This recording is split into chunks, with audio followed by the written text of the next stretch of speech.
Hey. Ase ngithi ngiyabuka ngibukisisa ngihlolisisa ngamangala. Kunezinye izinto ukuthi mawuzidinga ukuthi uthole impendulo yazo. Igcine ngempela ingaphuma ngale mpendulo.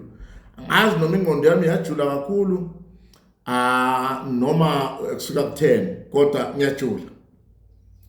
Hayi, uyabona khona ukujula, ngiyajula. Akungenwa la kamkhulu umuntu wesifazana amaye sesikhathini. Umkhulu nonkosikazi unabantwana. Intombazana yakhe endala vele nayo isiyangena esikhathini. Kambe isikhathi siyayishaya ibhela yini masizovela? Ngoba umama uthe sahleli la endlini kwakhe umkhulu phakathi ekhaya zibone sesikhathini. Intombazana esayithuma esigodlweni ithi iyagoba ibamba imithi lo noma isigqulo lesumkhulu ayithume sona izizwe singenile esikhathini. Shuthi imithi kamkhulu yonke ifile. Anginayo mina imithi ezila ukuthi uthiwa umuntu sesikhathini ngimlaphe igazi enjalo. Anginayo imithi yokuthiwa umuntu udla ingulube udla ufishi yeke u10 kwathini izila inyanga iyakhanya inyanga. Hayi. Akudlaliwe la kumina. Into zokudlala zibhalwe made in China. Akudlaliwe nje la.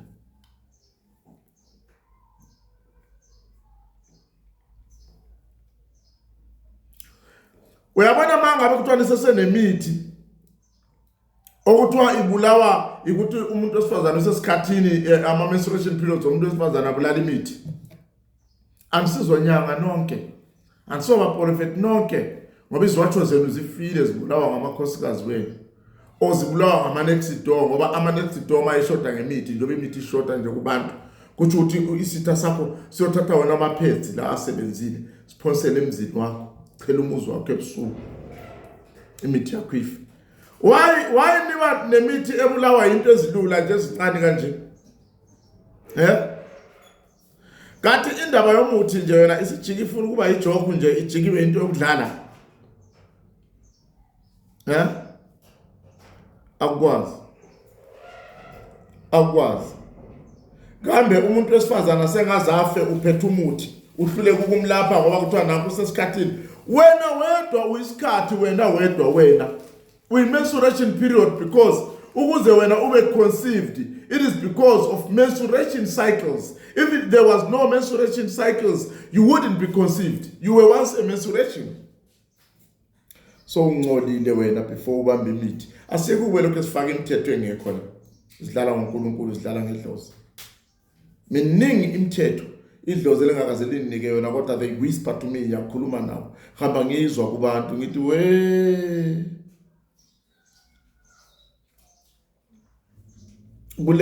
bulele kubili ngabe kunye ngabe kuyavusana. Benginesifiso sokuthi ngahlangana nje abalaphi bomdabu nabaprofeti sifundisane sibonisane. Kodwa sohlangana kanjani ngoba ungangizwa ninamandla amakhulu usungithumba wena. So ulwazi uzoluthola kanjani kimi ngisabile nthunjiwe ngikhonjwe ngezibhamu. Usungikhulumisa ukuthi ngithi ngiyifake ukuze ngempela abantu bakholwe ukuthi ngiyifake ukuze ngingabi khona emhlabeni wokulapha. Uzosizwa ubani lolu lwazi engikukhuluma manje? Awulwazi. Uzobe lokhu uhema lapho uthi wena uNkulunkulu wathwala ngoJesu. Ayikho into enjalo.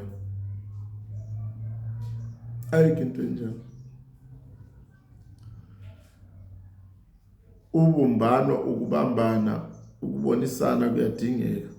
Singahlulwa ngamandiya avula izipaza zize zigcwala ulayini owodwa bethengisa into eyodwa. Ungaswela kulomunye bathatha unikeza istock bathengisa istock esi1. Thina abantu lokho esibhizi uzohamba lo. Halo uzohamba la usuka siyamsusa la.